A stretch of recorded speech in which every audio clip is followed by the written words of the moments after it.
Picture this. You're hiking through the beautiful Texas hill country when suddenly the ground beneath your feet gives way. You fall 10 feet down into complete darkness, your flashlight illuminating what looks like man-made tunnel walls. But these aren't any ordinary tunnels. Carved into the earth are children's drawings, family photos, and something that makes your blood run cold. 5 sets of handprints pressed into the clay as if someone was desperately trying to claw their way out. Welcome back to Shocking Stories, where we uncover the most chilling true crime mysteries that'll keep you up at night. I'm your host, and today's story will shake you to your core.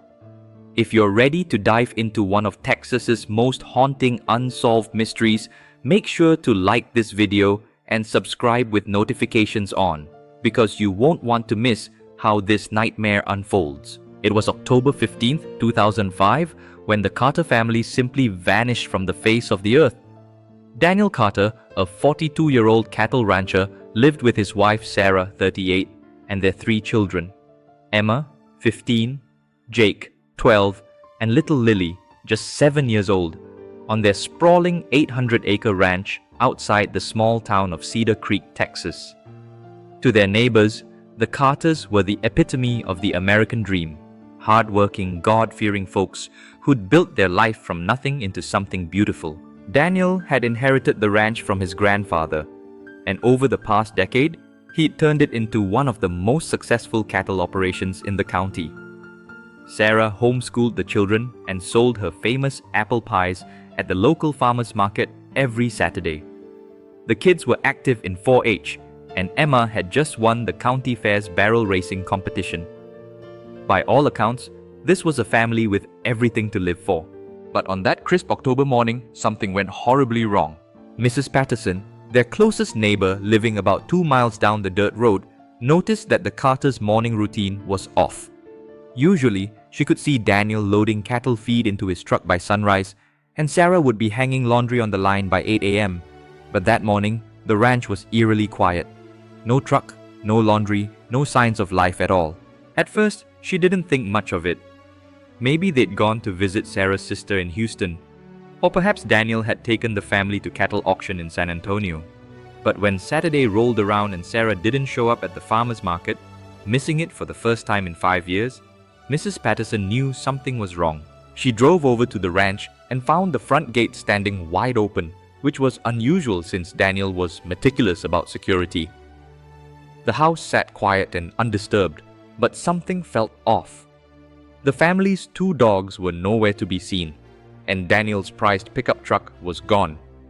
Mrs. Patterson knocked on the door, called out their names, but was met with only silence. That's when she called the Travis County Sheriff's Department. Sheriff Bob Martinez arrived with 2 deputies within the hour. What they found at the Carter Ranch defied explanation. The house was neat and tidy, beds made, dishes washed, and put away. Sarah's purse sat on the kitchen counter with $347 in cash still inside. Daniel's gun safe was locked tight with all his hunting rifles still secured inside. The family's passports were in a drawer, and Sarah's medication for diabetes was still in the medicine cabinet. It was as if the entire family had simply stepped out for a quick errand and planned to be right back, except they never returned. The investigation began immediately. Sheriff Martinez called in the Texas Rangers, and within 48 hours, FBI agents from the Austin field office had joined the search. They conducted interviews with everyone who knew the family, examined financial records, and found absolutely nothing to suggest the Carters had planned to disappear. Daniel's bank account showed no unusual transactions. Sarah hadn't updated their insurance policies or made any arrangements for the cattle. Emma had been excited about her upcoming driver's license test. Jake had a baseball game scheduled for the following weekend. Little Lily had left her favorite stuffed rabbit on her bed, something she never went anywhere without. The search expanded across 3 counties. Helicopters with thermal imaging swept the vast ranch lands. Dive teams searched every pond and creek within a 50-mile radius. Bloodhounds tracked scents that led nowhere. Volunteers from neighboring communities joined the effort, walking grid patterns through thousands of acres of rough terrain. But the Carter family had vanished without a trace. In the weeks that followed, theories emerged. Some suggested Daniel had gambling debts, though investigators found no evidence of this. Others whispered about Sarah having an affair. Again, no proof could be found. The most painful theory, and the one that broke the community's heart, was that perhaps Daniel had suffered some kind of psychotic break and harmed his own family before taking his own life. But without bodies, without evidence, without any sign of violence, the case grew cold. The FBI kept the file open. The Texas Rangers continued to follow up on tips, but as months turned to years, the Carter family became just another entry in the database of missing persons. The ranch sat empty for 2 years before the state finally auctioned it off to pay outstanding property taxes. A developer from Dallas bought it, planning to subdivide the land for a luxury housing development. But the local zoning board blocked the project, and the land sat vacant, slowly being reclaimed by the Texas wilderness. Fast forward 20 years to this past March. Tommy Richardson, a 34-year-old geology professor from UT Austin, was leading a group of his graduate students on a field research project, studying limestone formations in the Texas Hill Country. They'd gotten permission from the current landowner to conduct soil samples and geological surveys on what had once been the Carter Ranch. Tommy was an experienced outdoorsman, having grown up hunting and fishing in these very hills. He knew every creek, every deer trail, every limestone outcropping for miles around. So when his ground-penetrating radar detected some unusual readings near what used to be the Carter's old barn, his scientific curiosity was piqued. The readings were unlike anything I'd seen before, Tommy later told investigators.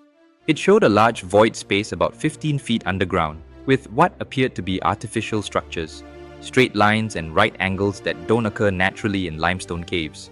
Tommy marked the location and returned the following weekend with more sophisticated equipment. What he discovered would reopen one of Texas's most baffling cold cases. Using a small excavator, Tommy carefully removed the topsoil from the area where his radar had detected anomalies. About 6 feet down, his excavator's bucket struck something solid, a concrete slab that had been expertly concealed beneath decades of accumulated earth and vegetation. The slab had a steel door set into it, secured with heavy chains and multiple padlocks. The metal was rusted, but still strong, and the locks, though corroded, were clearly industrial grade. This wasn't some old storm cellar or root cellar. This was something that had been built to keep people either in or out. Tommy immediately contacted the Travis County Sheriff's Department. Sheriff Martinez had retired years earlier, but his replacement, Sheriff Lisa Hernandez, remembered the Carter case well. She'd been a young deputy back in 2005 and had walked those same fields, searching for any sign of the missing family. The moment Tommy described what he'd found, I knew we had to get down there, Sheriff Hernandez later told reporters. After 20 years, we finally had our first real lead in the Carter disappearance. A joint task force was quickly assembled. The FBI sent a team from Quantico specializing in underground structures and crime scenes. The Texas Rangers provided additional investigative support. Emergency management brought in specialized equipment for underground rescue and recovery operations. But breaking into the underground structure proved more challenging than anyone anticipated. The locks were sophisticated, and the door itself was solid steel. When they finally cut through with industrial torches, the team was struck by a blast of stale, fetid air that hadn't been disturbed in decades. FBI Special Agent Monica Torres was the first to descend into the darkness.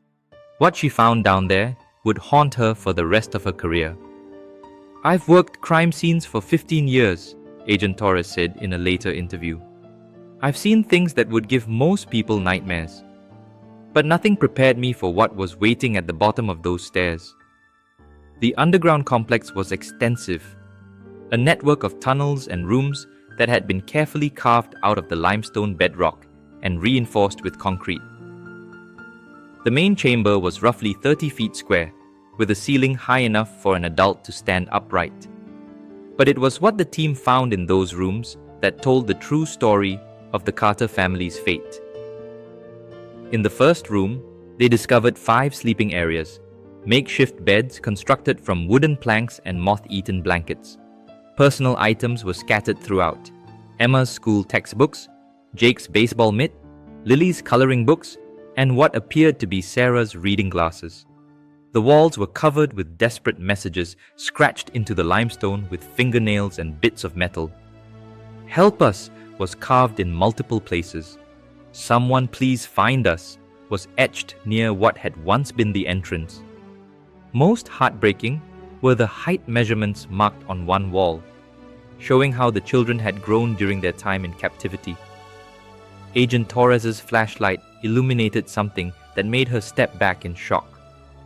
In the farthest corner of the main chamber, partially covered by debris, were 5 human skeletons arranged side by side. They'd been placed with care, almost reverently, and covered with what remained of a family quilt. The forensic examination that followed would take months, but preliminary analysis confirmed what everyone feared. These were the remains of Daniel, Sarah, Emma, Jake, and Lily Carter. They had not left their ranch voluntarily.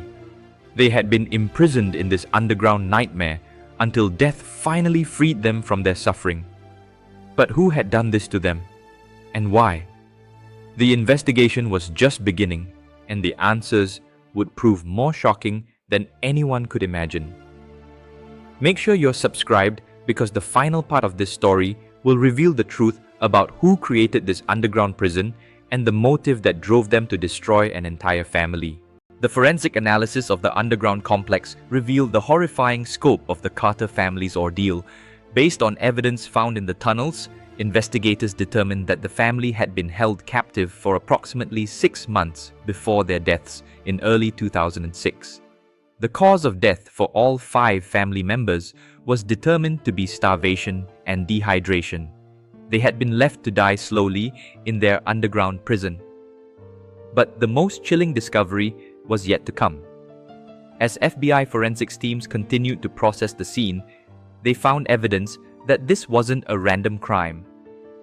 The underground facility had been under construction for years, carefully planned and executed by someone with extensive knowledge of the Carter family's routines and property. Hidden compartments in the walls contained surveillance equipment, including cameras that had been used to monitor the family both above and below ground. Hundreds of photographs were recovered, showing the Carters going about their daily lives, completely unaware they were being watched. Some photos dated back to 2002, 3 years before their disappearance. The breakthrough in identifying their captor came from an unlikely source. While processing Daniel Carter's skeleton, forensic anthropologist Dr. Rebecca Martinez discovered something lodged between his ribs, a small piece of metal that had broken off from a knife blade. When analyzed, the metal fragment contained microscopic traces of a rare steel alloy used primarily in professional kitchen equipment.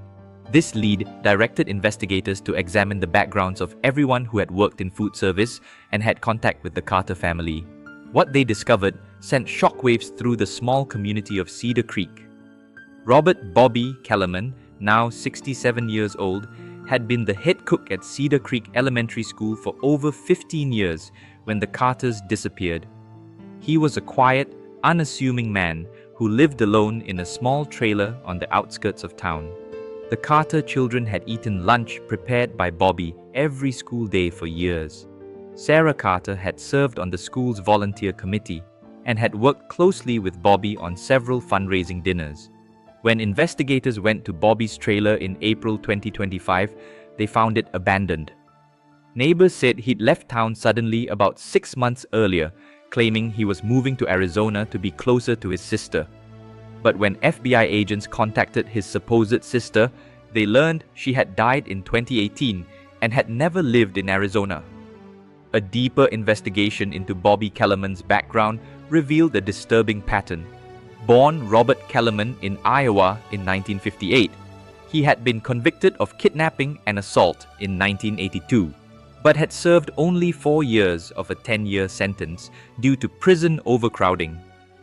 After his release, he had moved from state to state, working in school cafeterias and always maintaining a low profile.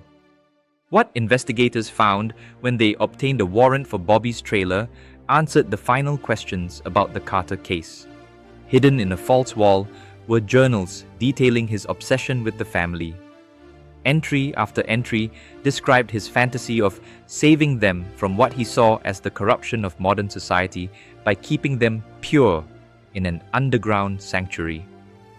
Bobby had been watching the Carter family for years, learning their routines, studying their property, and slowly constructing his underground prison.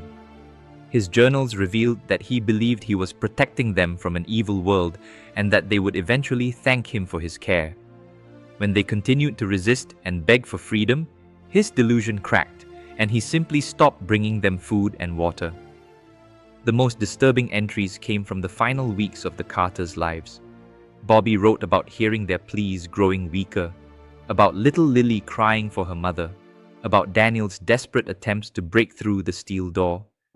But in Bobby's twisted mind, their suffering was necessary for their spiritual purification. A nationwide manhunt for Bobby Kellerman was launched, but it was too late. His body was found 3 days later in a remote area of the Chihuahuan Desert in New Mexico, approximately 200 miles from where the Carter family had been discovered. He had apparently taken his own life with the same knife he had used to kill Daniel Carter. A suicide note found with his body offered no apology, no remorse. Instead, it contained rambling justifications for his actions and claims that he had tried to save the Carter family from a world that didn't deserve them. His final words were perhaps the most chilling. "I gave them peace, even if they couldn't understand it at the time."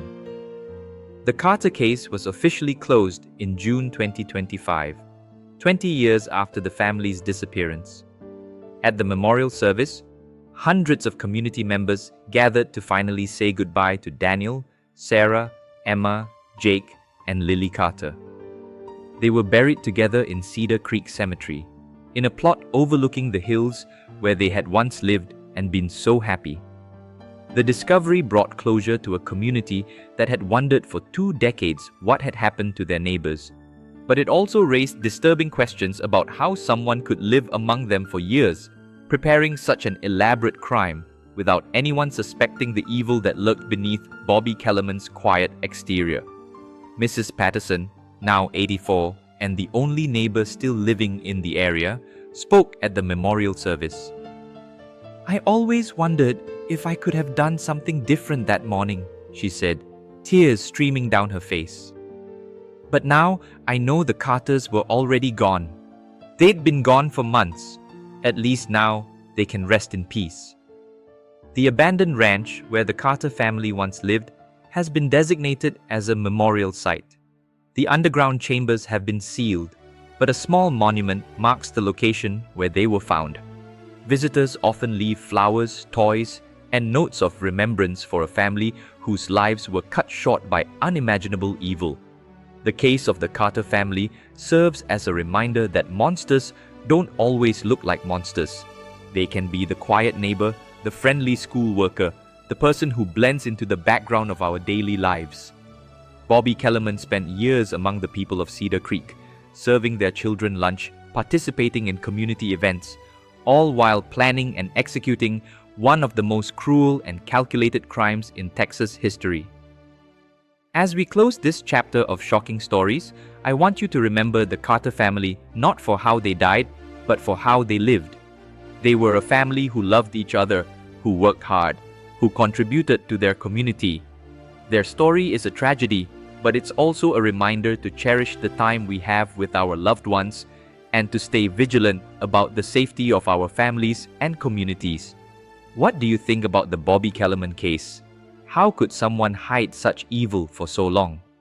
Share your thoughts in the comments below.